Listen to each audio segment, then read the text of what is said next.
mon bouquin, j'attendrai la fin du monde. Libre à chacun d'y trouver ce qu'il voudra. Une autre vie, je m'immerge jusqu'aux dents. Serre donc ma main, tout lâcher pour l'écrivain. Bonsoir à toutes et à tous. Merci de nous accompagner encore une fois pour cet entretien de Racines de ciel. Boualem Sansal, bonsoir. Merci d'avoir accepté notre invitation. Alors, comme d'usage, quelques éléments biographiques pour vous présenter au public. Écrivain et essayiste d'expression française, vous êtes né en Algérie, pays où vous résidez toujours, non loin de la capitale.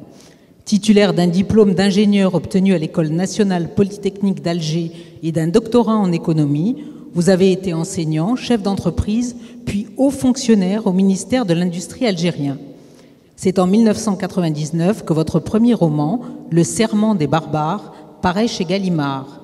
Ce titre, écrit en pleine décennie noire algérienne, est un très grand succès public. Salué par la critique, il reçoit notamment le prix des Tropiques et le prix du premier roman. En 2003, vos prises de position critiques envers le pouvoir en place vous valent d'être évincé de la fonction publique. Vous vous consacrez depuis à l'écriture et avez publié à ce jour de nombreux essais et nouvelles ainsi qu'une dizaine de romans. La plupart de vos œuvres ont été récompensées par des prix littéraires. Citons notamment Le village de l'Allemand, paru en 2007 chez Gallimard, qui introduit un parallèle troublant entre nazisme et islamisme, ou encore 2084, La fin du monde, toujours chez Gallimard, une dystopie politique au pays imaginaire d'Abistan, lauréat en 2015 du Grand Prix de l'Académie française. Je vais citer aussi deux essais que vous avez co-signés avec Boris Cyrulnik, qui était tout récemment notre invité ici même. L'impossible paix en Méditerranée, aux éditions de l'Aube, et France-Algérie, Résilience et réconciliation en Méditerranée, aux éditions Odile Jacob. Vous avez également reçu le Grand Prix de la francophonie en 2013 et, pour l'ensemble de votre œuvre, le prix Constantinople en 2023. Nous allons évoquer ce soir votre dernier roman, intitulé Vivre, le compte à rebours, un récit d'anticipation publié chez Gallimard en janvier 2024. Alors, justement, Boualem Sansal, une première question. Pourquoi avoir choisi la forme d'un roman d'anticipation pour ce nouveau livre? Alors, bonsoir mesdames et messieurs. Quand on lit ma biographie, j'ai toujours l'impression qu'on parle de quelqu'un d'autre.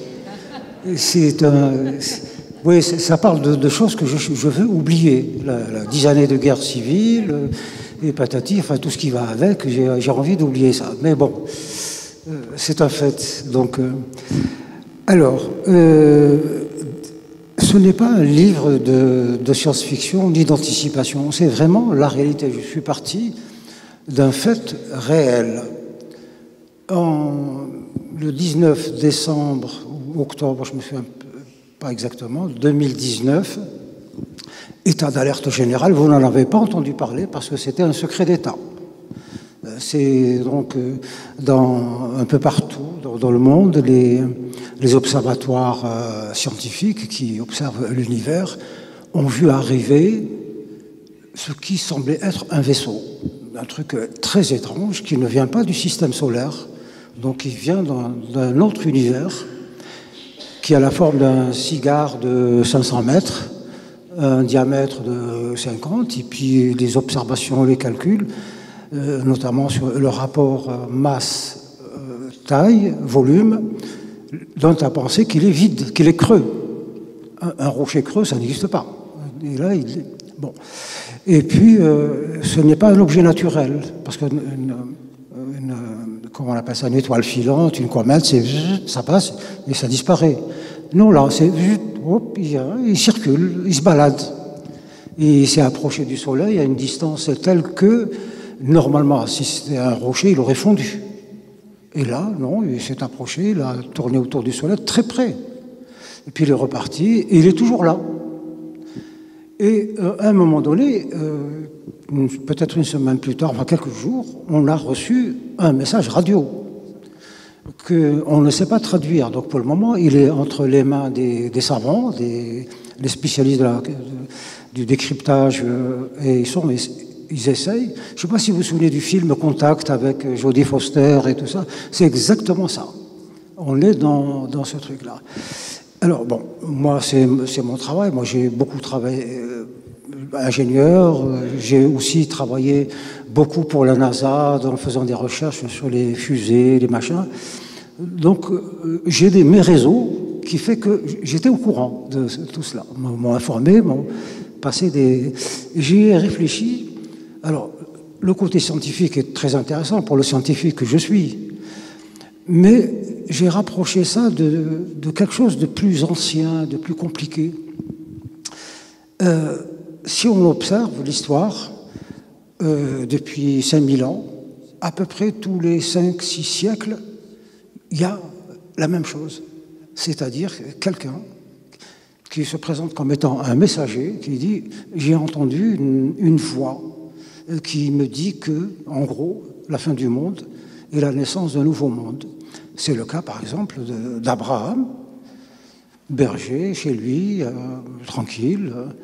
Et un jour, il entend une voix qui lui dit « Abraham, quitte ta famille, ton pays, et va où je te dirai. » Voilà, des messages comme dans Contact, on ne sait pas les déchiffrer, on ne comprend pas.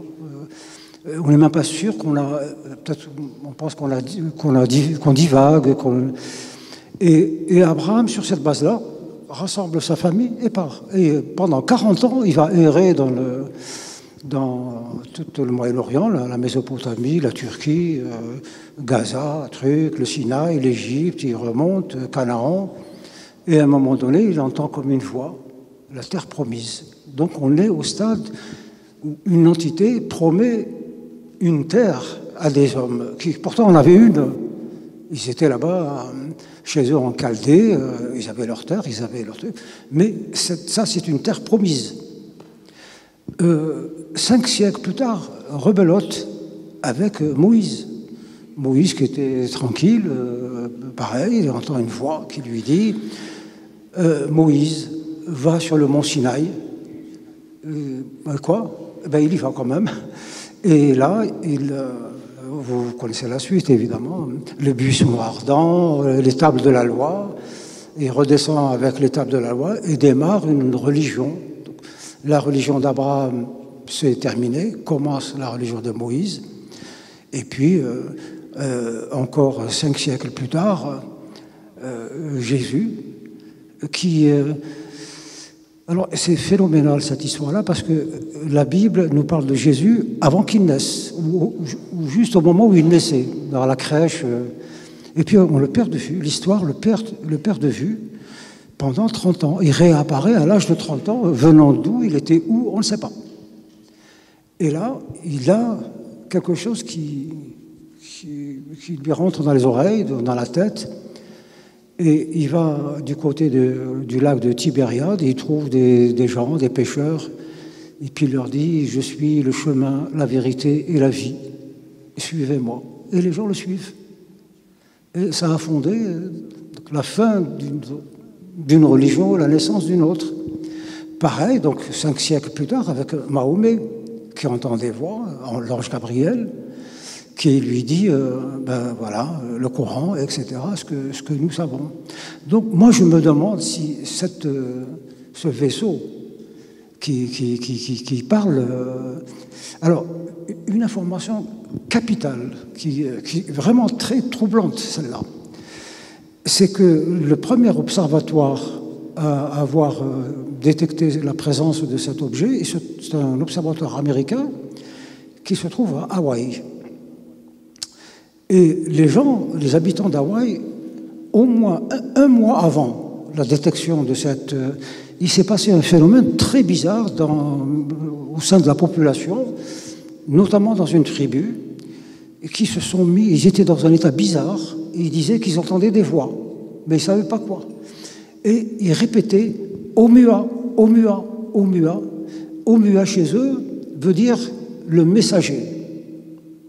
C'est un mot ancien, comme si les Hawaïens, il y a, je ne sais pas, 1 million d'années, peut-être, ou plus, ou moins, avaient reçu ce message Voilà, donc avec tous ces matériaux-là, je me suis dit comment je vais organiser cette histoire pour à la fois ce dont on parlait tout à l'heure, c'est-à-dire qu'il n'y a rien de nouveau sous le soleil, comme disait l'Ecclésiaste, l'histoire se répète. Il n'y a que les petites formes qui changent, mais l'histoire en elle-même. Et puis ceux qui pensent que le monde évolue, et donc il va vers quelque chose et il nous entraîne avec lui, et on n'est pas tellement, on est un peu réticent. C'est pour ça que ces messages, on les reçoit toujours très mal. On met beaucoup de temps pour les comprendre, et ensuite on perd le message originel. Et les religions s'emparent de ce message, construisent des histoires qui n'ont rien à voir avec l'histoire primitive. Mais là, j'ai parlé à dessein des religions monothéistes, donc Abraham, Moïse, Jésus, Mahomet, mais on observe ça pareil ailleurs. L'Iran, la Perse, il y avait aussi, les gens avaient reçu un message d'un dieu qui s'appelle Zoroastre, et qui a donné ce message à... Vous avez tous lu Nietzsche, c'est ainsi parlait Zarathustra, donc le prophète Zarathustra. Et c'est pareil, donc on vit constamment dans un... Comme si la vie spirituelle doit se renouveler tous les 5 siècles. Pourquoi? Ben on ne sait pas. Donc on va y réfléchir pendant... On va essayer de trouver... Pardon, j'ai trop parlé peut-être. Non, non, du tout. Dans votre livre, il ne s'agit pas d'Abraham, de Moïse, de Mahomet, mais il s'agit de votre personnage principal, qui est le narrateur, qui s'appelle Paolo, dont la mère est corse, hein, voilà, on le signale au passage, qui a été hanté par une vision pendant un rêve qui n'en était pas vraiment un, puisque c'était comme une forme d'expérience de mort imminente. Et lorsqu'il déambule dans un quartier du 11e arrondissement, son regard est attiré par une vitre d'une fenêtre d'un immeuble parisien où est inscrit ce compte à rebours qui est un petit peu la pièce maîtresse de votre livre, qui est J-780. Donc 780 jours. On va progressivement comprendre, lui également, qu'il s'agit de la fin des temps, ou en tout cas la disparition des êtres humains sur Terre. Et il est totalement appelé par ce chiffre qu'un habitant a inscrit sur la vitre. Et je me suis interrogé sur pourquoi 780, parce que c'est à peu près 2 ans et des poussières, à peu près 780 jours. Pourquoi 780? Quel sens et quelle fonction ce nombre central dans votre œuvre a dans votre écriture, a dans la structure de votre roman? Parce que j'ai essayé de chercher un sens absolu à 780 et je n'ai trouvé que le numéro symbolique d'un ange gardien dans le tarot, donc je ne pense pas que ce soit ça. Donc si vous avez s'il y a une explication à ce chiffre particulier et précis. Alors il y a une question à la fois philosophique et scientifique. Quels sont les chemins qu'emprunte disons, comment dire ça? Quels sont les chemins pris par ces messages pour nous parvenir? Alors ça peut être une voix, donc directement, je vous parle, je vous dis quelque chose, vous le recevez, et entre vous et moi, il y a tout un mécanisme. Vos oreilles entendent un son, le transforment en courant électrique, et puis dans votre cerveau, ça refabrique un message qui n'est peut-être pas celui que je vous ai envoyé. Peut-être que vous entendez mal, vous avez entendu un mot sur 2, etc. Donc voilà. Et c'est très troublant, cette histoire-là. Mais on peut aussi imaginer d'autres moyens de transférer des connaissances. Ça peut être comme pour la marine, c'est avec des lampes, la lumière, pom, pom, pom, pom. Voilà, je vous envoie un discours lumineux et il arrive chez vous. Là, pareil, là, c'est pas vos oreilles, c'est vos yeux qui transforment le message lumineux en électricité dans votre cerveau et tout un travail, un ordinateur fabuleusement compliqué qui retraduit ça dans votre cerveau, on ne sait pas comment, donc c'est électrochimique. On dit c'est à la fois chimique et à la fois électrique. Alors, et il y a d'autres méthodes aussi. Hein. Moi, je suis partisan de ce qui, il y a déjà au temps des Grecs, pensait qu'en vérité, il n'y a qu'un mode de transmission de l'information, des choses, c'est les nombres. Euclide, ou je crois que c'était Euclide ou Pythagore qui disait tout est nombre. Et à l'époque, quand il avait dit ça, bon, les nombres, c'est 1, 2, 3, 4, à l'infini. On ne voit pas comment les nombres peuvent porter toute la connaissance de l'univers. Et pourtant, aujourd'hui, on en est là. Les mathématiques les plus compliquées, voilà, je sais pas, il faut des années d'études juste pour comprendre de quoi il s'agit, sont d'accord sur ce principe. C'est les nombres. Il y a ce qu'on appelle les nombres transcendants, il y a des nombres qu'on appelle, que vous connaissez tous, je vais vous en citer au moins un, vous le connaissez tous, qui est le nombre le plus mystérieux du monde et qui contient toute l'histoire du monde de chacun. Même si on est 1000 milliards de milliards de milliards de milliards d'êtres humains dans l'univers, son histoire personnelle est dans ce nombre. C'est le nombre pi, vous connaissez tous, de la géométrie, le rapport entre la circonférence et le diamètre. Pi égale 3,1418, blablabla, blablabla, et ça va à l'infini. Prenez par exemple quelqu'un qui un monsieur qui... alors, c'est des nombres qui viennent au hasard, hein, donc il n'y a aucun moyen de deviner quel va être le nombre dans la position 100, dans la position 1 milliard, dans la position 1000 milliards, aucun moyen de le savoir. Mais prenez quelqu'un, par exemple, qui est né le 1er janvier 1960. 1er janvier 01 1960. Si vous cherchez dans la séquence des nombres, 3, 14, en cherchant, à un moment donné, vous allez trouver 1, 0, 1, 1960. Si vous dites, il est né à Paris. Le A, par exemple, on va convenir que l'alphabet, A c'est 1, B c'est 2, etc. Et si on cherche plus loin, on va trouver 1, 0, 1, 1960, 1, à Paris. Et ainsi de suite. Et nos histoires de chacun sont dans ce nombre. Tout ce que vous pouvez imaginer comme information est dans ce nombre. Vous trouverez à un moment donné la séquence qui raconte la Bible. Depuis la Genèse, verset numéro 1, et le verbe, blablabla, et jusqu'à aujourd'hui. Vous pouvez chercher l'histoire de l'Amérique en cherchant dans cette série qui est infinie. Vous trouverez toute l'histoire de l'Amérique et de chaque Américain et de chaque Corse et de chaque... Tout est écrit. Vous comprenez, je ne peux pas aller plus loin parce que ça peut être très compliqué, mais rendez-vous compte, on les appelle les nombres transcendants ou les nombres univers. Et pourtant, ce n'est que des nombres. Voilà. Et, moi, j'ai cherché vous prenez un ordinateur assez puissant, vous pouvez trouver votre adresse, votre nom, votre prénom, votre adresse dans une séquence quelque part. Et pourtant, les nombres sont produits de manière aléatoire. C'est le hasard. C'est pas un Dieu qui dit ici je vais mettre le 2, là je vais mettre le 3 et là je vais le 0. C'est un mystère impénétrable. Et donc depuis 4000 ans, on travaille sur les nombres et c'est la seule véritable, je dirais que c'est la seule véritable science de la connaissance.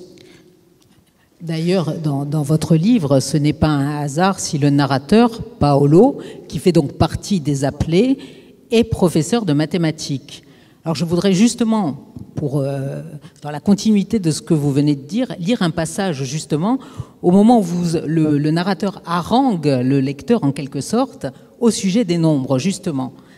C'est page 44. « Amis et bonnes gens, faites-vous ce cadeau, renseignez-vous sur les nombres. Le peu que vous apprendrez vous emmènera au plus profond du mystère et au plus haut de l'émerveillement. Vous saurez que Dieu lui-même les regarde avec respect et les comprend et les aime. Ils sont à sa mesure, ils sont ses vrais amis et les maîtres du monde à ses côtés, liés à lui pour l'éternité, l'infinitude et le mystère absolu. » Donc intéressez-vous au nombre. Mais dans toutes les civilisations, on a eu la préscience de cela. Alors, la Kabbale juive, c'est un monument absolument extraordinaire qui travaille justement sur la numérologie. Maintenant, beaucoup de gens en font un commerce évidemment très lucratif, la numérologie, le ceci. Les magiciens travaillent depuis toujours, travaillent sur les nombres. Hein, et puis cette chose très curieuse qui est liée donc à... L'ordre ne vient pas de l'ordre. L'ordre vient du désordre. Je ne sais pas si certainement beaucoup parmi vous connaissent ce qu'on appelle la courbe de Gauss, la courbe en cloche. Comme ça, vous prenez par exemple, je ne sais pas moi, puisqu'on est au bord de la mer, ramassez 1 tonne de sable et puis vous pesez chaque grain. Alors, chaque grain a son poids, qui est différent des autres. Et si vous mettez sur cette... Vous essayez de classer les nombres par rapport au poids, vous allez trouver cette courbe. C'est-à-dire que 90% des grains vont se situer entre, disons, 1 gramme 2, 1 gramme 0,2, 1 gramme 0,3, et puis ensuite, de moins en moins, à mesure que le poids grossit. Donc, le hasard absolu, parce que vous pouvez prendre cette tonne de sable ici, ou la prendre, je ne sais pas, là-bas en Bretagne, vous trouverez cette courbe. Et c'est une courbe parfaite. C'est ce qu'on appelle la courbe de Gauss, c'est un mathématicien allemand. Et c'est le désordre qui produit l'ordre. Qui disait cette phrase? Les hommes forts amènent la paix amène des hommes faibles, et les faibles amènent la guerre. Donc, voilà, c'est des constructions, c'est des phénomènes qui sont éternels. Voilà. Et Sandra l'a rappelé, c'est vrai que... Non, il ne faut pas qu'on tourne trop autour de la science, parce qu'il y a une histoire dans... Justement, nous y venons. Donc, comme le disait Sandra, Paolo est professeur de mathématiques, mais parmi les appelés, donc parmi ceux qui ont été traversés par cette vision, il y a également Jason, qui travaille dans le système de guidage électronique. Parmi les gens qui ne sont pas appelés mais croyants, il y a Hélène, qui est informaticienne. Parmi les appelés, il y a Samuel, l'américain un peu survivaliste, qui est spécialiste de la science du vivant. Il fallait justement qu'il y ait une complémentarité des différentes disciplines scientifiques pour que justement advienne ce projet de sauvetage d'une partie de l'humanité face à la fin des temps. Alors oui, donc Paolo, qui est prof de maths, a une vision, soit un cauchemar, une sorte de cauchemar, une lumière aveuglante, comme celle qui m'aveugle là depuis tout à l'heure. Et il voit dans cette lumière qui l'aveugle, il voit une sorte de nombre. J-, J118, un truc. Et puis, ça le travaille, parce que c'est pas naturel, quoi. Donc, c'est pas une sorte de... même dans les cauchemars et dans les rêves, il y a quand même une certaine logique par rapport au milieu dans lequel on vit. Et là, c'était vraiment très étrange. Et donc, ça le trouble pendant plusieurs jours. Et un jour, le hasard, encore une fois, le hasard, il voit sur une fenêtre J-780, et donc il se dit, je ne suis pas fou, je ne suis pas seul, quelqu'un, ce monsieur-là, ou cette personne qui habite là, a eu la même vision. Donc finalement, il le contacte et ils échangent. Bon, à la fois, ils se moquent d'eux, puis à la fois, ils y croient, mais qu'est-ce qu'on peut faire avec ça? Rien. Une lumière, 780. Et donc, petit à petit, ils arrivent à se convaincre parce que c'est que si c'était un phénomène naturel, je crois qu'ils l'auraient oublié, comme on oublie un cauchemar. On le fait aujourd'hui, 2 jours après, on l'a oublié. Si rappelez, est-ce que vous pouvez raconter votre cauchemar d'il y a 3 jours? Vous l'avez oublié. Et là, non, ça reste dans leur tête et ça provoque des choses à leur insu. Donc, une sorte de construction. Et finalement, ils finissent par, petit à petit, leur cerveau, par des moyens magiques, arrive à comprendre que dans 780 jours, la planète va être percutée par quelque chose, un rayonnement, ce qu'on appelle les sursauts gamma. C'est pire que les rayons X avec lesquels on fait les radios, c'est terrible, ça détruit tout. Et que cette voix, qui commence à devenir peut-être un peu claire, leur dit, je vais vous envoyer un vaisseau pour vous sauver, mais ce vaisseau ne peut emporter que 4 milliards d'habitants, alors que vous êtes 8. Donc, elle leur pose le problème. Débrouillez-vous pour choisir parmi vous qui sera sauvé et qui ne le sera pas. Voilà. Et là, on rentre dans le roman. Et donc, ils cherchent toujours, est-ce qu'il y a d'autres personnes qui ont été appelées? Donc, ils trouvent Samuel aux États-Unis, et puis le petit Badan là-bas en Indonésie. Et finalement, petit à petit, ils sont à peu près 70, dont le pape, je crois. Oui, le pape François. Mais le pape François se retrouve. Qui est un appelé de la première heure, dites-vous. Ah oui, oui, oui. Et donc, ils finissent par se dire, nous sommes des appelés, une voix, Dieu, je ne sais pas quoi, un extraterrestre, on ne sait pas, nous a appelés, nous sommes des appelés, et nous devons choisir. Choisir qui? Eh bien, les élus, ceux qui vont être élus au voyage. Et se pose la question, imaginez que vous ayez à faire cet exercice terrible de choisir parmi les 8 milliards d'habitants qui vous sauverez, qui... Alors, on essaie les méthodes habituelles, on peut dire... non, allez-y. Justement, le roman pose la difficile question de la sélection. D'ailleurs, au début, ils sont un peu exaltés. Je cite, « Dis simplement, nous serons Dieu dans sa gloire, nous dirons à celui-ci, vis et il vivra, et à l'autre, meurt et il mourra. » Ça, c'est Paolo, page 59. Comment faire un choix pour bâtir un futur viable? On sait à quoi mènent les assemblages de briques et de brocs, moulés à la va-vite. C'est la fabrique de l'ennemi à vie. Et puis, il se pose surtout cette question cruciale. Allons-nous choisir les élus ou désigner ceux qui n'embarqueront pas avec nous? La perspective n'est pas la même. Ah oui, elle n'est pas la même, parce que si on désigne ceux qu'on va tuer, quoi, laisser mourir, ben on est un peu dans le schéma nazi. Hein, donc voilà, les nazis ont décidé que les juifs, les homosexuels, les communistes, ben, devaient mourir. Et donc il faut inventer le moyen de les détruire. À partir du moment où on dit cela, il faut... alors que si on dit on va choisir ceux qui vont vivre, on est plus à l'aise déjà, parce qu'on va dire, déjà, premièrement, tous les enfants. On va sauver tous les enfants. On discute par là. Les femmes et les enfants, peut-être. Pas toutes les femmes. Disons, les femmes, les enfants et certaines femmes, par exemple. Et puis, on va dire, on ne veut pas des... ensuite, on va interroger des religieux, parce qu'à un moment donné, ils se disent, non, on ne peut pas faire ça. Moralement, ce n'est pas possible. Le seul cas simple, c'est on va sauver les enfants. Le reste, ça se discute. Hein. Donc, donc, à un moment donné, ils disent, nous, on ne peut pas. On va donner ça au gouvernement. On va dire au gouvernement, mais les gouvernements vont nous prendre pour des fous. Vous avez une fusée extraterrestre, tuer les gens. Allez, hop, à l'asile. Bon, donc c'est pas possible.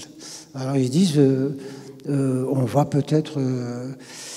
ben, ils savent pas. Donc ils vont interroger, par exemple, des religieux. Oui. Ils disent, eux, ils ont l'habitude. Hein. Chez eux, les appeler les élus, c'est naturel. Ils vivent là-dedans, ils naissent là-dedans, ils vivent là-dedans. Donc finalement, ils s'arrangent pour rencontrer des divers religieux, des chrétiens, des catholiques, des protestants, des musulmans, des juifs. Mais eux, ils ont déjà un schéma en tête. Par exemple, l'imam musulman, il va dire « Ah, moi c'est simple, ma religion me commande de sauver les musulmans, point ». Donc là, c'est très simple. Et ainsi de suite. Les juifs qui ne sont que 16 millions sur Terre. 16 millions de juifs. Il n'y en a pas plus. Et donc, alors une fusée qui peut contenir 4 milliards. Ils vont être un peu seuls, les 18 millions de juifs, à tourner dans un vaisseau qui fait pour 4 milliards d'habitants. Donc on va dire, ah ben, puisque vous, les 16 millions, on vous embarque. OK. Mais il faut compléter. Qui vous voyez? Alors ils ont leur raisonnement. Ils disent, ah ben nous embarquerons tous ceux qui combattent les antisémites, etc. Donc une prime à... donc ça fait des débats entre eux, et puis ensuite ils partent ensuite des raisonnements sociologiques. C'est-à-dire que nous avons, après plusieurs milliers d'années, nous avons construit des sociétés qui fonctionnent à peu près. Voilà, on n'est pas comme Cro-Magnon, Néandertal, à nous tuer tout le temps. On a inventé la morale, la politesse, etc., pour vivre un peu... Alors ils disent, il faut reproduire la structure sociologique des 8 milliards, il faut la reproduire dans les 4 milliards. Par exemple, sur 8 milliards, on va dire il y a 50% de femmes. Et bien sur 4 milliards, on va prendre 50%. Ce seront des femmes. Hein, et ainsi de suite. Donc on met du calcul, de la sociologie. Et ils arrivent ensuite au truc au plus compliqué. Ils disent, bon déjà ça, on n'y arrive pas. C'est trop compliqué. Mais ce vaisseau, il est où? Et il va venir quand? Donc on comprend qu'il va peut-être venir dans 780 jours. Donc, mais il va venir où? Et comment rejoindre le vaisseau? Donc des problèmes de logistique effroyables. C'est pas possible. Comment ramasser 4 milliards en mobilisant tous les avions de la planète, tous les bateaux, tous les machins? On pourra à peine déplacer 1 milliard. Mais comment? Est-ce que les gens vont suivre? Est-ce qu'ils vont nous écouter? Est-ce qu'ils ne vont pas nous chasser à coups de pierre? Voilà. Et donc, ils sont... Voilà. Exactement. Enfin, il y a tous des problèmes logistiques qui sont évoqués de votre roman, et la question aussi de la crédibilité de leur thèse et comment ils vont la véhiculer, comment ils vont la communiquer.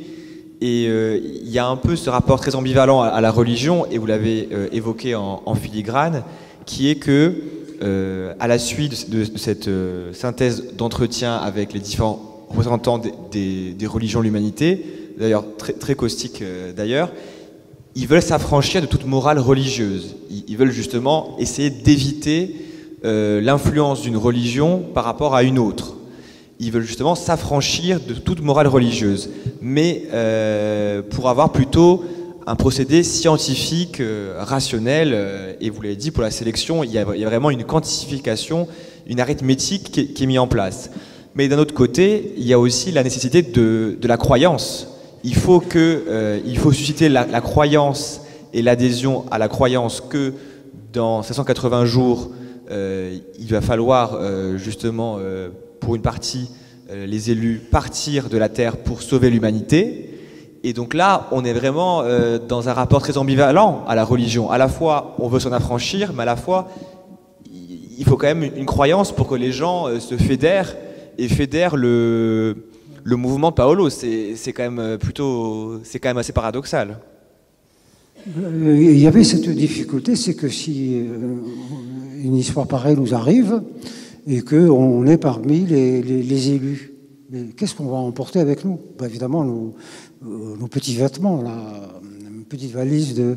Mais en termes de culture, est-ce qu'on va partir comme ça tout nu pour arriver dans une planète qu'on ne connaît pas et comment on va se reconstruire? Si c'est pour reproduire la même civilisation que la nôtre, c'est pas la peine. En ce moment, on dit à l'entité, salut, c'est pas la peine, on va pas reproduire encore, revivre ce qu'on a vécu pendant 600 000 ans. Donc, qu'est-ce qui vaut le coup qu'on doit impérativement emporter avec nous? Quoi Est-ce qu'on va emporter nos idéologies, c'est-à-dire le capitalisme, le socialisme, le truc? Franchement, on ne va pas rebâtir une société sur ça. Les religions, bon, elles ont toutes à peu près... elles n'ont pas trop fonctionné, hein, donc elles ont pu fonctionner à certains moments, mais le résultat, il est plutôt catastrophique, globalement. Donc on dit, on n'emmène pas les religions. Mais est-ce qu'on va subir un lavage de cerveau? Parce que c'est dans notre cerveau, ces choses-là. Donc ils se posent des problèmes, parce qu'ils comprennent que l'entité leur propose une vie tout à fait différente, puisqu'il ne se passe même pas dans notre espace. Parce que là, il y a des digressions pour... Aujourd'hui, maintenant, dans les scientifiques, maintenant c'est très étayé, ces choses-là. L'univers est multiple. Ce que nous voyons, c'est un univers parmi des milliards d'autres. Comment ils sont imbriqués, on ne sait pas. On commence à le savoir quand même, avec maintenant la relativité quantique, enfin les derniers progrès de la connaissance de l'univers. On commence à voir un peu... alors qu'est-ce qu'on amène avec nous? Voilà, je ne vous dis pas plus, il faut lire le livre aussi. Hein.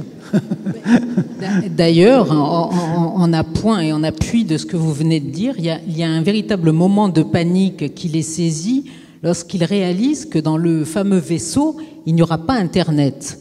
Et donc, voilà, alors, qui vont être coupés de tout accès au savoir. Et alors, ils sont dans une espèce de frénésie de collecte de toutes les informations possibles et imaginables.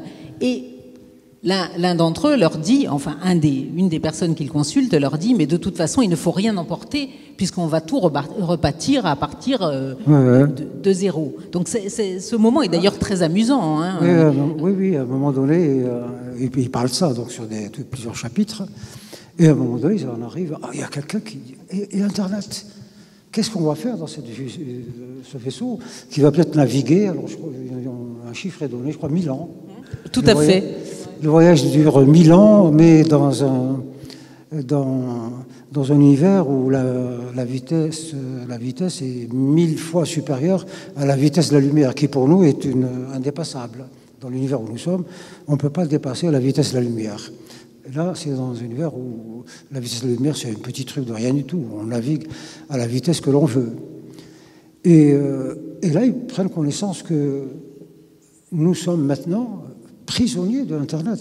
Sans Internet, on ne peut pas vivre. Et ça, en l'espace de 50 ans, vous vous rendez compte, il n'y a pas esclavage plus rapide que cela. Internet, ça date, on va dire, d'une vingtaine d'années à peu près. Hein, parce qu'il existait avant, mais seulement dans les laboratoires, dans les trucs. En France, c'était le Minitel. Mais c'était très, très élémentaire comme truc. Le Internet que nous utilisons, ça date d'une vingtaine d'années. Et déjà, on ne sait pas vivre sans.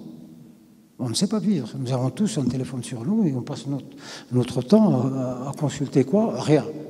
Peut-être l'heure, des petits messages de rien du tout. Et puis, de temps en temps, on navigue à travers... chacun dans son métier. Hein, donc on navigue là-dedans, mais c'est pas... Et voilà. Alors, c'était cette jeune fille qui... Absolument, oui, absolument. Et que j'ai choisie comme... je l'ai mise comme polynésienne. Hein. Oui, Camille Mo. Voilà, Camille Mo pour camomille, quoi. Et elle est... parce qu'il y a des peuples qui ont cette chance de vivre sur l'instinct. Nous ne vivons plus sur l'instinct, c'est fini. Tout est programmé, tout est... notre instinct, nous l'avons tué, assassiné. richesse incroyable que nous avons, nous, de sentir le danger, comme ça, de la préscience, de choses. On n'a plus d'instinct. C'est comme un animal, un chien à qui on enlève la truffe. S'il ne sent pas, il meurt. Il dépend de son flair. Et donc, il fallait quelqu'un comme ça, comme l'enfant Badan. C'est peut-être ces gens-là qu'il faut aller écouter dans les vieilles tribus, dans les vieilles... Ils parlent aux arbres. Vous vous rendez compte, il y a des gens qui vous disent « Ah, l'arbre vient de me dire que... » Nous, on ne s'écoute même pas, alors écoutez les arbres. Et c'est cette même Camimo qui a l'idée pour fédérer autour des appelés vraiment une communauté qui dit mais on va mettre une vidéo sur les réseaux sociaux. Ce à quoi Paolo et Jason, en tout cas les autres, n'avaient pas vraiment pensé.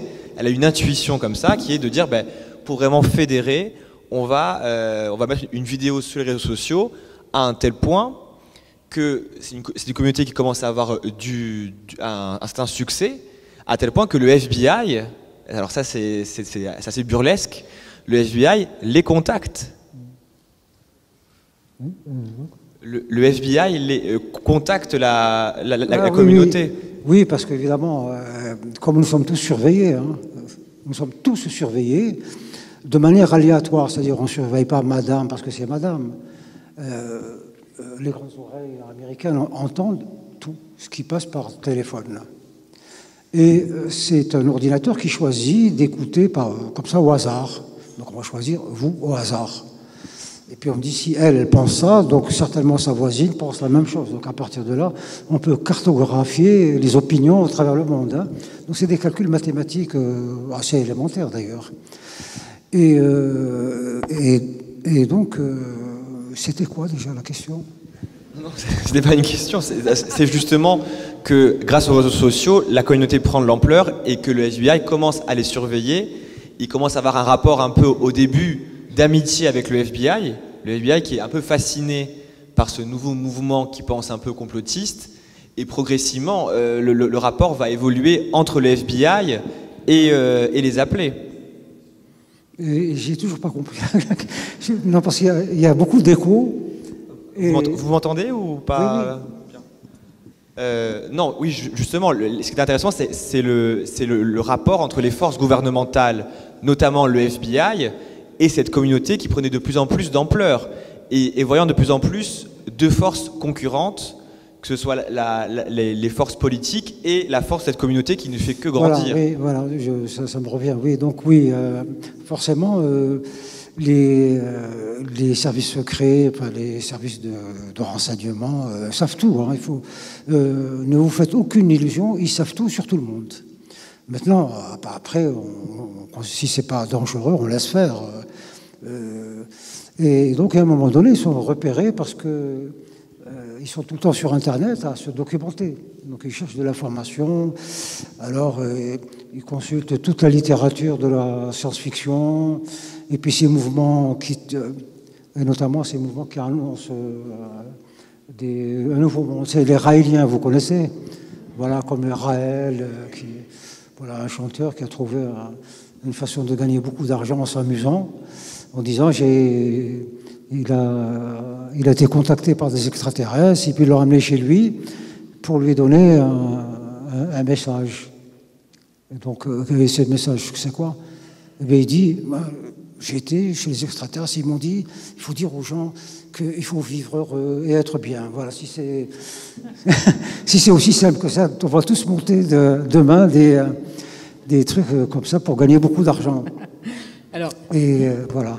Et donc, évidemment, le FBI qui surveille tous ces gens-là qui travaillent sur les extraterrestres, parce qu'ils partent aussi de l'hypothèse que ça peut être vrai. C'est possible que certains ont eu de véritables visions et donc ils enquêtent. Donc ils sont rapprochés par Paolo, par les services secrets français, et puis qui lui disent il faut vous méfier de la CIA. Et la CIA qui leur dit est-ce que vous avez informé les services secrets français? Enfin, un cafouillage des services, quoi. Oui, parce qu'il y a aussi, évidemment, il y a plusieurs dimensions dans ce livre. Il y a aussi une dimension géopolitique, parce que ce dont vous venez de parler, ce sont aussi des enjeux de pouvoir. Éventuellement, l'idée est aussi de pouvoir, si c'est vrai, si c'est avéré, prendre le contrôle de ce vaisseau et coloniser la nouvelle Terre, éventuellement. Oui, c'est ça, les pouvoirs, donc ils savent tout, et puis si c'est banal, ils laissent courir. Si c'est dangereux, on accroît la surveillance, parce que, ça peut être dangereux, mais il n'y a pas le passage à l'acte. Donc, et puis, s'il n'y a pas passage à l'acte, la justice n'intervient pas. Ça reste dans les services, quoi. Et donc, et puis en même temps, il y a toujours l'hypothèse que ce soit vrai. Oui. Et comment on peut utiliser ça à notre profit? Et donc, c'est peut-être l'occasion, si on pouvait manipuler, pour que dans la fusée, il n'y ait que des Américains. Que le choix se porte, qu'ils soient majoritaires, auquel cas, quand ils vont arriver dans l'autre planète, elle est déjà colonisée avant d'y arriver. Et donc, c'est tout de suite. Alors, ça, c'est une guerre très sérieuse. Là, on dit ça en plaisantant, mais c'est une... les guerres, évidemment, l'Ukraine, la Russie, c'est des guerres avec les armes. Mais la véritable guerre aujourd'hui, c'est le contrôle des imaginaires des peuples. Parce que plus la société se complexifie et tout ça, plus tout devient dangereux. Donc il faut tout contrôler, la situation, tout en gardant le pouvoir. Donc le contrôle des imaginaires se fait regardez par exemple les États-Unis. Vous avez tous entendu parler de ce qu'on appelle la publicité subliminale. C'était qui était inventé après la Deuxième Guerre mondiale, avec expérimentation et tout. Donc on est dans une salle de cinéma, vous regardez un film, et toutes les 24 images, on intercale une photo, buvez Coca-Cola. Vous ne la voyez pas, parce que l'œil humain, ce qui passe trop vite, il ne le voit pas. Donc c'est une image sur 24. C'est vraiment le seuil au-delà duquel... Et puis, très bien, on voit le film, et puis on sort. Qu'est-ce qui va se passer? 90% d'entre vous vont aller au bar commander un buffet Coca-Cola.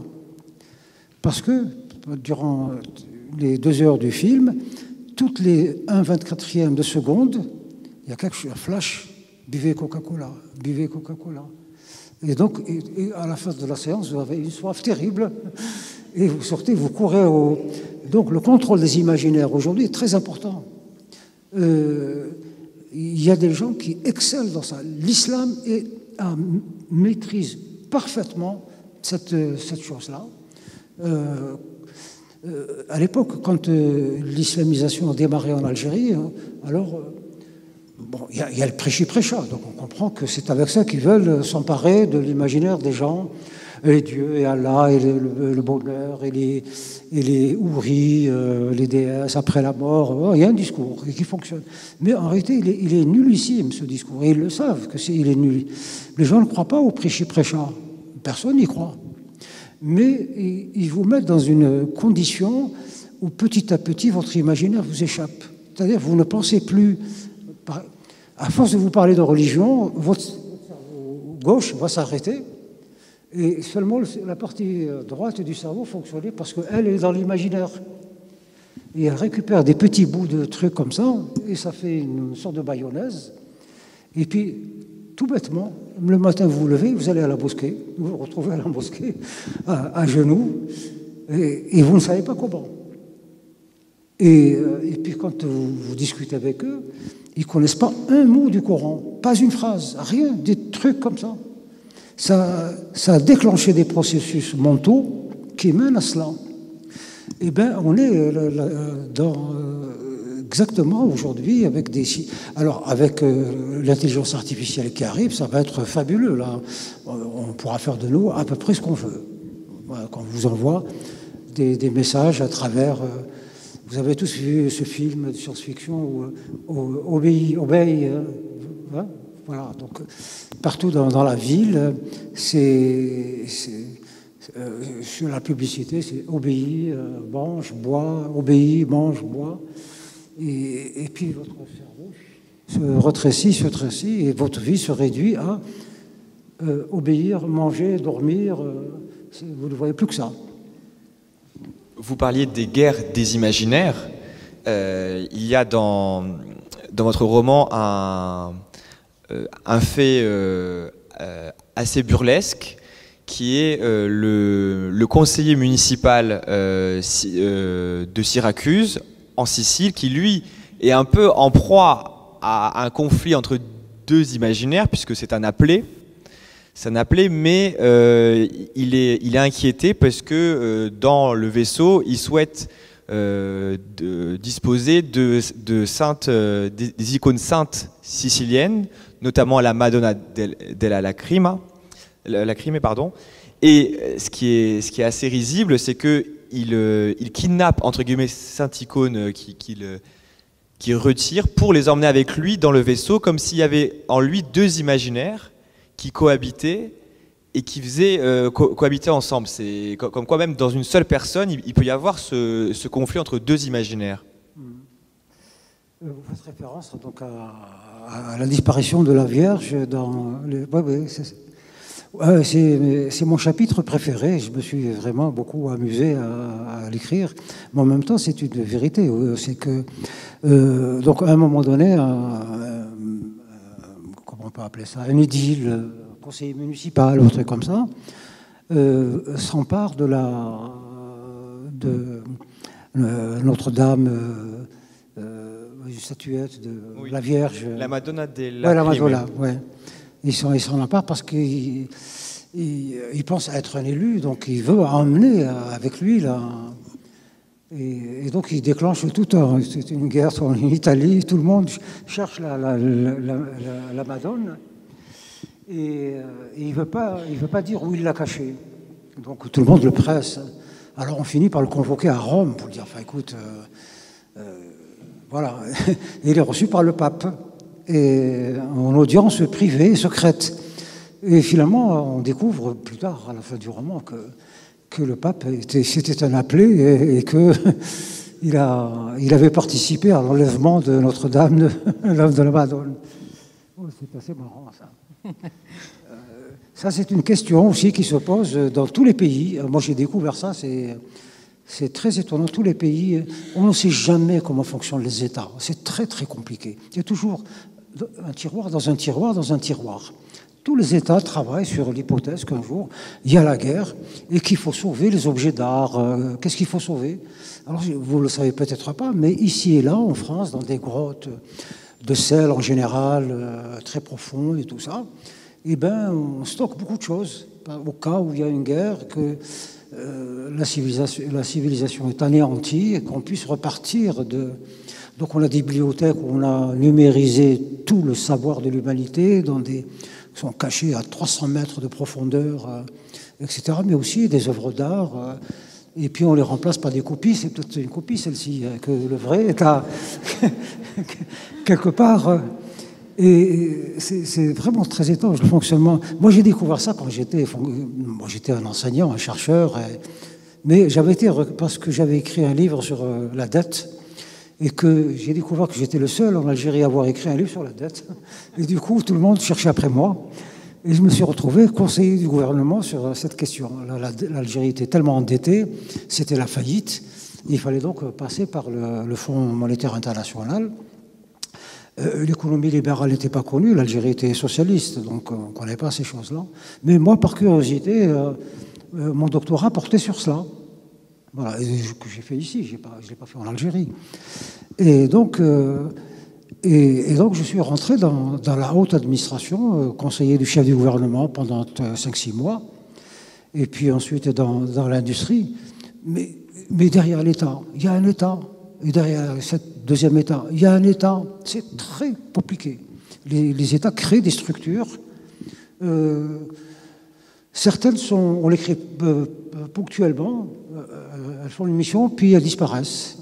D'autres c'est comme dans les services secrets, et ça, c'est un truc c'est une information que j'ai tenue de André Bonnet, l'ancien patron de la DST.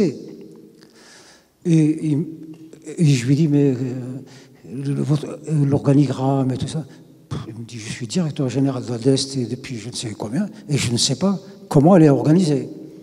Parce qu'il se crée les espions eux-mêmes, des fois, créent des trucs et ne rendent pas compte à la hiérarchie.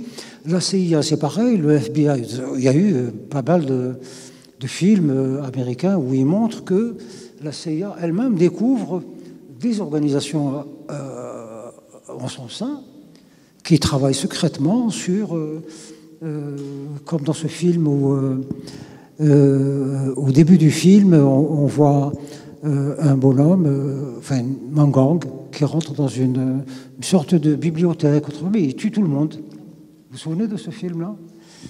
Et parce que ça, c'était un service qui a été créé dans le cadre des problèmes d'hydrocarbures et tout ça. Qu'est-ce qu'ils font, ce service, qui comprenait 10-15 personnes, pas plus, hein, mais qui était lié par des réseaux bizarres à d'autres structures de la CIA? Qu'est-ce qu'ils font? Ils lisent les livres. Ils lisent à longueur de journée, ils lisent des livres.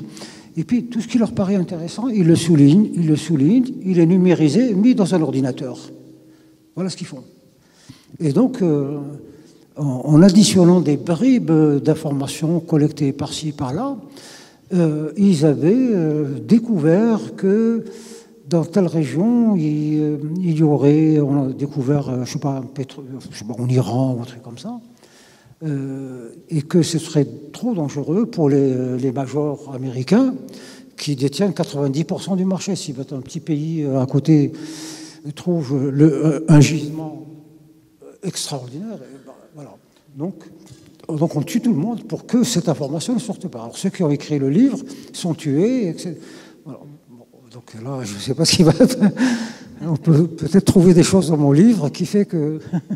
Oui, alors, il y a évidemment énormément de choses dans le livre, et il y a notamment toute une série de questionnements philosophiques et de problèmes que les appelés se posent, parce qu'ils n'accueillent pas ces messages de façon totalement neutre. Ça les amène à se poser des questions, et notamment sur simplement la question de savoir ce qu'est l'humanité. Et Paolo dit notamment, la disparition de l'humanité affecterait-elle à ce point la cohérence de l'univers pour que des extraterrestres se lancent en force à son secours? On dirait que l'entité, non définie donc, le craint, et pour cette raison, elle se démène pour nous sauver, au moins quelques-uns, pour que l'histoire de l'homme se maintienne et participe à l'équilibre du monde. Parce que c'est aussi la question que le lecteur se pose. Pourquoi veut-on nous sauver? Oui, mais oui, l'univers, c'est une construction, donc elle est stable, enfin en apparence, elle est stable, mais on peut imaginer que si on touche à quelque chose, il va y avoir des effondrements en cascade. Vous savez, vous connaissez tous l'expression de la pierre d'angle. La pierre d'angle, c'est comme, comment on appelle ça, un truc en voûte, là. C'est des pierres, donc des pierres sèches, il n'y a pas de ciment, il n'y a rien, mais elles se tiennent dans parce qu'on les met comme ça, dans cette position-là. Si vous enlevez... Hein, oui, la clé de voûte. Donc si vous enlevez la pierre centrale, tout s'effondre, tout le bâtiment s'effondre. Donc des milliers de pierres tiennent par une pierre. Donc si vous enlevez, si on touche à cette, vous savez, le cintre comme ça des pierres, on les met comme ça, et c'est celle du milieu qui tient si vous l'enlevez, le cintre s'effondre et tout le bâtiment s'effondre. Donc effectivement, là, si la Terre disparaît, ou disons la Lune, ou la Terre, oui, plutôt la Terre, qu'est-ce qui va se passer? Le système solaire est en équilibre. Si la planète disparaît, du coup, Mars va être entraîné vers le Soleil, parce qu'elle est retenue d'un côté par l'attraction de la Terre, et de l'autre côté, celle du Jupiter et de machin. Il n'y a plus rien. Et tout va aller sur... Donc, il faut toucher à rien. C'est comme... dans un magasin de porcelaine, ne touchez à rien. Faites attention à ce que vous... Voilà, parce que le petit truc qui tombe, et c'est la dégringolade. quand il y a quelques années, un bolide, un caillou, un gros caillou, grand comme cette pièce, hein, venait sur Terre, donc on avait fait tous les calculs, et il venait sur Terre, et ben c'était la fin, quoi. S'il percutait, et il était dans la trajectoire de la Terre, donc on allait revivre ce qui s'est passé il y a 60 millions d'années, quand un comète a frappé la Terre là-bas au Mexique. Eh ben, la Terre est devenue une boule de feu, et tous les dinosaures sont morts. Toute vie a disparu de la Terre. Et il a fallu ensuite 60 millions d'années pour que la Terre, petit à petit, reprenne vie, reprenne la forme que nous lui connaissons. Et s'était posé cette question. Les Américains disaient, on va envoyer une bombe, on va faire sauter le... On va dire, oui, mais attention, si on fait ça, ça va perturber l'équilibre des mouvements, parce que c'était pas un petit rocher, c'était quand même quelque chose de lourd. Et finalement, on a eu de la chance, c'est quand même les Américains, ils ont envoyé une petite bombinette, et ça a fait cet effet de souffle a dévié un petit peu la trajectoire de machin. Il est passé entre la Terre et la Lune. Et on l'a échappé très belle il y a quelques années. Et à peine 2-3 ans, on l'a échappé belle. Là, je parle de ce qu'on appelle un sursaut gamma. Donc c'est une bouffée comme ça de rayonnements gamma, qui sont des rayonnements très très très forts, très très puissants, qui a frappé la Terre. Mais il n'était pas puissant comme celui dont je parle dans ce roman. Il a causé beaucoup, beaucoup de dégâts à nos ordinateurs. Vous ne le savez pas peut-être, mais donc ordre a été donné aux compagnies aériennes d'arrêter les vols en invoquant, pour ne pas inquiéter les gens, grève ceci, grève cela. Je me demande si ce n'était pas lié avec ce volcan en Islande. Voilà des prétextes pour empêcher, justement, parce que toute l'électronique devait être recalibrée. Voilà. Et parmi ce qui fait la spécificité de ce livre et plus généralement de votre écriture, c'est que parmi ces grands questionnements philosophiques, métaphysiques, philosophiques et scientifiques, il y a toujours cette verve très caustique, très humoristique que vous avez de prendre ces grandes interrogations toujours avec une distance, avec une ironie. C'est une volonté de votre part à chaque fois mettre une forme de distance ou d'ironie pour justement alléger la gravité ou la rendre plus vivable aussi peut-être.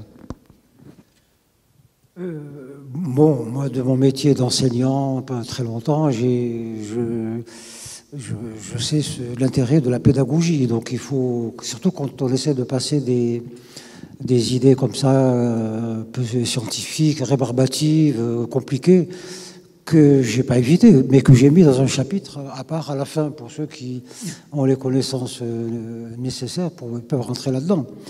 Donc voilà, il faut faire œuvre de pédagogie. Voilà. Ça ne veut pas dire simplifier, surtout pas. C'est trouver un autre chemin. Donc, il ne faut pas angoisser. Mon premier roman a fait vraiment.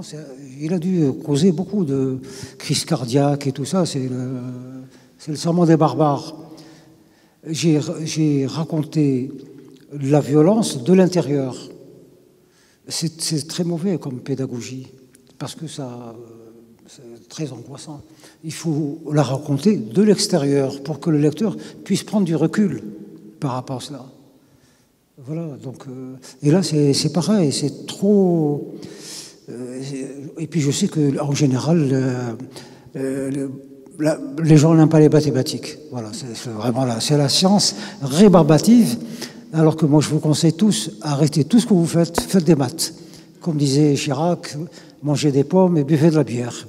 Faites des maths, c'est super intéressant. Et donc, voilà, un peu présentation science-fiction, mais en même temps en facilitant, avec de l'humour, des personnages intéressants, comme Samuel, par exemple, ou camomille. Hein. Beaucoup d'humour et beaucoup de critiques, notamment sur le milieu universitaire, sur le wokisme. Vous y gratiniez un certain nombre d'idées reçues au passage dans ce livre, et de façon souvent très virulente et très amusante aussi.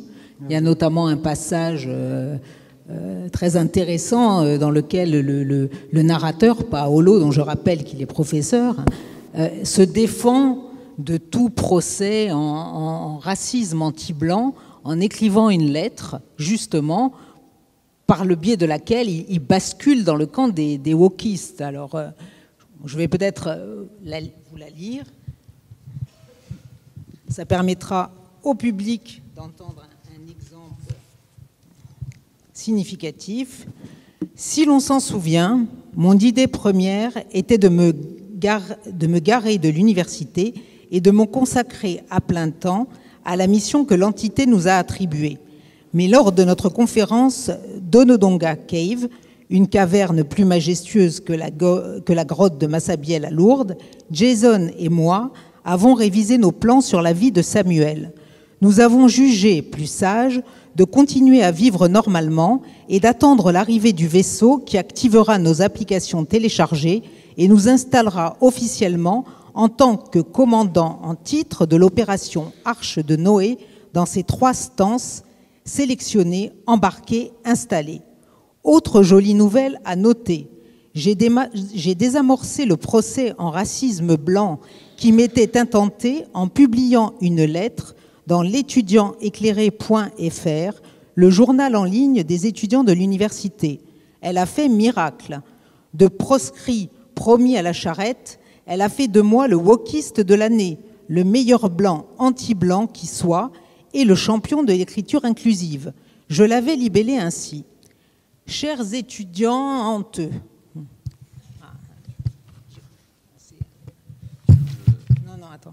des circonstances exceptionnelles dans ma vie personnelle ont fait que ces derniers mois, j'ai pris quelques distances avec les nobles activités militantes que notre communauté, professeurs, assistantes étudiantes, même sous l'impulsion de la haute hiérarchie de notre prestigieuse université contre les dérives négatives et négationnistes de l'Occident et de sa civilisation corrompue. Non content de dominer le monde, l'Occident bien sûr, il veut enfermer les merveilleux peuples colorés de la périphérie dans ses schémas de pensée, sinon les nier, les exclure, voire les anéantir, ce qu'il n'a pas manqué de faire en ces pays lointains qu'il pillait et saccageait jadis sans témoin, à l'horizon qui pourrait rapporter ses crimes à la bonne société d'hypocrites qu'il avait fondée chez lui pour jouir bourgeoisement du fruit de ses pillages. Notre université a bien de la chance de vous avoir.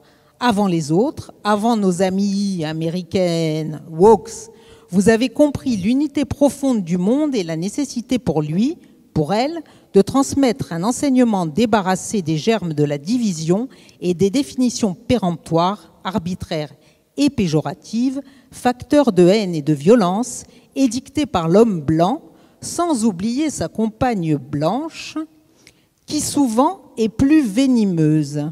Vous l'avez bien compris, le temps de ce monstre froid est fini. Les non-blanches ne vous remercieront jamais assez de leur avoir ouvert les yeux et appris qu'ils, elles, étaient des humaines, eux, elles aussi, qu'ils, elles, existaient en qualité et en droit, et, tel le chevalier noir Toussaint l'ouverture, terrassant les spoliateurs, spoliatrices blanches, de prendre leur défense. J'ai eu une vision mystique qui m'a édifiée. Elle confirme votre analyse. L'Occident vit ses derniers jours. Une immense vague vengeresse se lève à l'horizon et tout bientôt viendra l'emporter dans le néant. Le voilà averti, nos gardes rouges d'étudiants, lycéennes et d'écolières se déchaîneront. Ils ou elles ne feront pas de quartier, n'en réchapperont que ceux, celles, qui sauront faire contrition sincère et ramener beaucoup de scalps de leurs ex-corolégionnaires. Notre université sera pleinement engagée dans ce processus de rénovation de l'humanité. Les noirs, les basanés, les jaunes, les rouges, les verts, seront heureux sous notre vigilante protection. Nous les protégerons de nos crimes au péril de nos vies. Dans ma vision, j'ai vu que certaines championnes parmi vous le seront de manière éminente. J'ai même vu, sans toutefois distinguer ces traits, que là, le commandante en chef mondial de la noble croisade était des nôtres, parmi les plus éminentes. Je veux prendre ma part dans ce beau combat. Je demande donc à toutes de me compter parmi eux, elles. C'était pompeux à souhait et un brin collabo, mais les wokistes adorent se battre la coulpe devant leur miroir et se gargariser l'arrière-bouche avec de l'eau croupie pour mieux se vomir. Ne pas les contrarier, il faut au contraire les pousser au ridicule qui tue. C'est bien asséné. Oui, ben, c'est vrai qu'on est un peu pris par le discours des wokistes. Hein, donc, c'est des gens qui sont malheureux. Et ils veulent nous rendre malheureux. Voilà. Donc, mais bon, ouais, c'est pour rigoler, quoi. Hein. Bon, bah. Pour en rigoler de façon quand même assez vitriolesque. Il y a un autre aspect dont vous riez beaucoup dans le roman, c'est le seul personnage principal qui au début n'est pas très convaincu par ce projet du grand envol et ce projet J-780. C'est l'épouse même de Paolo, Nelly. C'est un personnage mais vraiment taillé au scalpel, qui est une enseignante dans une zone, dans un lycée de zone sensible, et qui elle ne comprend pas vraiment le combat très abstrait et un petit peu, il faut dire, un petit peu millénariste de Paolo, et elle est vent debout contre la déliquescence du système scolaire. Elle fait des débats sur les cantines halal dans les collèges et les lycées. Et on voit vraiment finalement, c'est un peu la voie du sens commun, Nelly, quelque part, qui combat au jour le jour dans le concret et qui ne voit pas le grand projet de l'envol arriver. Ben, le pauvre Paolo, il n'arrivait même pas à convertir sa femme. Donc, il était désespéré parce que sa femme est une militante, c'est une sorte de Arlette Laguiller. Travailleuse de l'éducation, et elle passe, c'est une militante donc, qui lutte contre le ministère de l'Éducation, qui multiplie les absurdités, contre la nourriture halal qui est servie aux élèves à l'école. Ouais, une militante. Elle est et le pauvre Paolo n'arrive pas à la convertir, à la convaincre qu'il se passe quelque chose. Et elle se moque de lui à longueur de journée, quoi. Voilà. Alors, inversement, l'épouse de Jason, c'est l'américaine, donc tout de suite, ils comprennent vite, les Américains.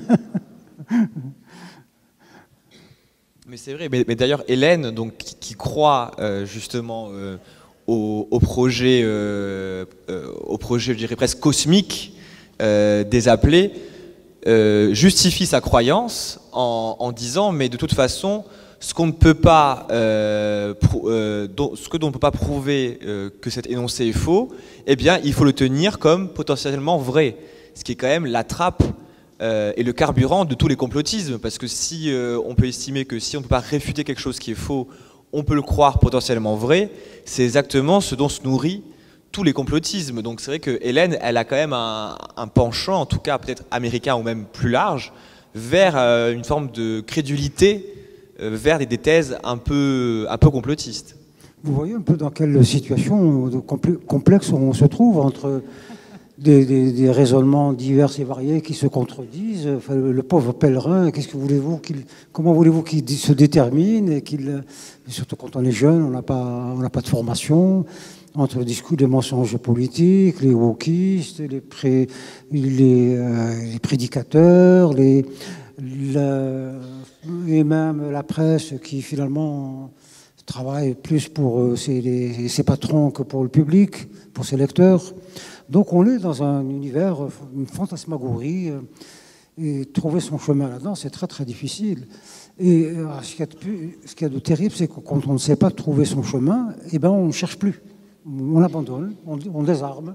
On dit, bon, de toute façon, c'est compliqué, on n'y peut rien, on vit et puis c'est tout. Et là, bon, la société, là, s'effondre. Hein, donc, il faut un peu se ressaisir et on ne sait pas comment. Donc, alors, on entend tout le temps dire, oui, l'école, l'école. Mais qui va faire l'école? Vous savez, je reviens toujours à l'Algérie, je vous parle de ce qui s'est passé chez nous. Un jour, le gouvernement algérien, dans les années, la fin des années 70, sous la pression de l'Arabie Saoudite, le Koweït, tous ces pays-là, qui disaient mais c'est pas possible. Ils parlaient, enfin, ils invectivaient le gouvernement algérien pour dire c'est pas possible. Ça fait 20 ans que vous êtes indépendant, vous parlez encore en français, et patati, et vous savez pas parler l'arabe, et vous ne faites pas la prière. Et donc pression, pression, pression. Finalement, le nouveau président qui a succédé à Boumedienne, le dictateur, hein, Staline, qui lui savait résister aux pressions, le nouveau, falot, palot, sans envergure, voilà, il a subi, il a accepté. Et donc, il lance une politique d'arabisation et d'islamisation, comme ça, au mois de mai, il signe le décret pour qu'à l'entrée, on enseigne en arabe. On n'avait pas un enseignant d'arabe, on cherchait. Donc ils prennent des décisions, après ils disent comment voilà, on met le train sur les rails, et puis on dit ah, on n'a pas de carburant. Et donc on l'a cherché dans toute l'Algérie. Le ministère de l'Éducation recrute, bon, grand salaire, logement assuré. Ils ont eu, je crois, 2 ou 3 demandes, des gens qui ont répondu oui, moi je ne peux pas enseigner en arabe. Alors qu'est-ce qu'on a fait? On a lancé le même appel en Égypte, en Irak, en Syrie, etc. Les gouvernements de ces pays, qu'est-ce qu'ils ont fait? Ils ont dit à leurs opposants, aux islamistes, aux voyous, enfin tous ceux dont ils voulaient se débarrasser, allez en Algérie, l'Algérie recrute pour arabiser, s'islamiser. Et puis on a vu débarquer des gens et qui disaient ouais, mais moi je suis prof d'arabe et je suis imam. Nous, on est francophones, alors on fait, pardon, je parle. Il venait avec soi-disant son diplôme et dit nous, on ne savait pas lire l'arabe, donc on faisait comme ça. Oui, alors vous êtes quoi? Comment on lit au fait? Voilà. C'est vraiment comme ça, je caricature, mais c'était à peu près ça. Et donc on a recruté 500 000 personnes entre juin et septembre. Des gens qui venaient de partout. Vraiment, les pouvoirs les ont chassés carrément. Et on leur a confié nos enfants. Résultat, pardon, Michel qui me... ouais. Et 3 mois, enfin une année après, nos enfants étaient des petits islamistes, quoi, des petits imams radicalisés et qui évidemment faisaient la police à la maison, contre la sœur, contre la maman. Et maman, pourquoi tu fumes? Et maman, papa, pourquoi tu ceci? Pourquoi tu bois du vin? Et qui t'a dit ça? Ben, c'est le prof. Voilà, donc... et on est dans cette situation. Regardez aujourd'hui, les universités aujourd'hui ont du mal à recruter parce qu'elles cherchent des profils qui n'existent pas. Vous devez être wokiste avant de rentrer à l'université. Si on ne vous recrute pas aujourd'hui, on va vous soumettre à des... vous avez les diplômes et tout, ok, ça va. Mais ensuite, l'entretien. Donc, et si vous ne répondez pas aux critères de l'université, aucune chance. Alors, votre livre prend une résonance particulière dans l'actualité difficile que nous vivons au niveau international. Vous décrivez, par exemple, avant l'événement final, dont nous ne dévoilerons rien, bien évidemment, une situation de chaos sur la Terre et de guerre, de 3e guerre mondiale. Ben, la guerre mondiale, elle a commencé il y a longtemps. C'est les préparatifs. Donc, bon... des attentats. Il y a déjà une guerre idéologique qui a commencé au lendemain de la Deuxième Guerre mondiale, hein, puisque le monde s'est divisé en 2 pôles, et donc qui s'affrontaient par États interposés, sur tous les plans. Donc, on va dire le monde occidental derrière les Américains et le monde orientale derrière l'URSS. Et on se faisait la guerre sur le plan des imaginaires. Les Américains avaient entouré l'URSS de radios libres qui émettaient. Ils ont gagné.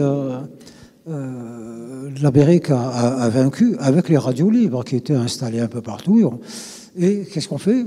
Du jazz, du rock and roll, l'American way of life. Et donc ils ont fait rêver les petits soviétiques à ce monde libre. On danse, on chante, on a 3 voitures par famille, on a etc., etc. Et puis petit à petit, ça a fissuré le système. Puis ensuite, il s'est effondré. Voilà. Et donc, alors. Bon, ça maintenant, ça ne marche plus parce que les autres ont aussi développé des contre-idéologies, des mesures contre mesures. Puis ça passe sur on se bat au sein des institutions. L'ONU, aujourd'hui, est une enceinte de guerre. On se fait la guerre à l'ONU. L'OMC, la guerre commerciale qui se fait au sein de l'OMC, la guerre est partout. C'est peut-être pas la guerre au sens traditionnel du terme, mais ça c'est fini. Le temps de la guerre traditionnelle, c'est fini. Maintenant, c'est des guerres bizarres, c'est symbolique. On vous tue sans vous toucher, voilà. Vous ne vous verrez même pas mourir. Voilà, c'est dans ce sens-là, quoi. Regardez par exemple comment les Anglais ont fait tomber la Chine. La Chine, à l'époque, c'était le pays le plus riche du monde. Hein. Donc on est à la fin du 19e siècle, c'était l'Amérique d'aujourd'hui, sur le plan du... c'était l'opium. On a lancé l'industrie de l'opium, et puis tous les Chinois ont découvert. Il y avait des fumeries d'opium partout. Ils étaient tous. C'est le cas de l'Afghanistan. 80% des Afghans sont drogués, mais grave. Hein. Et voilà, c'est comme ça. On fait les guerres aujourd'hui, elles sont asymétriques, elles sont bizarres. Voilà. Donc on est en pleine guerre. Hein. Pour autant, et malgré tout ce que nous venons d'évoquer et ce que vous venez de dire, ce livre ne délivre pas un message négatif. Il faut pas. Ouais, c'est déjà assez grave. Hein, si on en rajoute. Alors justement, même s'il nous reste quelques jours à vivre, vivons-les bien. On ne va pas dévoiler la fin. On va pas dévoiler la fin, justement. Mais une question simple, à vrai dire. Est-ce que vous avez voulu justement délivrer un message dans ce livre? Non. Vous savez, il faut surtout pas. Je vais raconter une petite anecdote pour vous montrer à quel point il ne faut jamais donner de leçons. Parce que le livre, une fois qu'il est écrit, il n'appartient plus à l'auteur. Alors c'était le Serment des barbares, mon premier roman. Je suis invité à la librairie Mola à Bordeaux, qui est la plus grande librairie de France. 5 étages, et puis à chaque étage, il y a 5-6 salles comme ça, des grandes, des petites, où il y a des conférences. Au même moment, il y a 10 débats comme ça. Et donc, on parle du Serment des barbares, la violence, pendant 1 heure. Et les gens étaient vraiment anéantis. Je racontais la guerre civile algérienne, la violence vue de l'intérieur. Et puis, bon, c'est fini. Donc, la modératrice dit, voilà, mais ça y est, dernière question, on arrête. Et puis, au fond de la salle, il y a une petite vieille qui lève la main. Et alors, vous lui dites, ah non, madame, c'est trop tard, on ferme, on doit libérer la salle parce que sur le palier, il y a des gens qui attendent pour rentrer dans une autre conférence. Et puis, moi, je lui dis, laissez-la, juste dernière question. Monsieur Sansal, vous êtes un homme méchant. Bon, oui, madame. Elle m'a terrorisé avec cette phrase. Oui, bon. Alors, elle me dit, oui, vous êtes un homme méchant. Alors, je lui dis, mais expliquez-moi, madame. Alors, elle me dit, vous n'aimez pas les chants. Ah, ça y est, madame, je crois qu'il doit y avoir une conférence sur les chants dans un autre étage. Vous êtes trompée de porte. Et elle prend le livre et dit, c'est vous qui avez écrit ce livre, Le Serment des barbares. Oui. Eh bien, qu'est-ce qu'elle a retenu de tout ça? 400 pages, c'est un truc qui fait 400 pages, le Serment des barbares. C'est que moi, je suis un Méditerranéen et je suis très imprégné de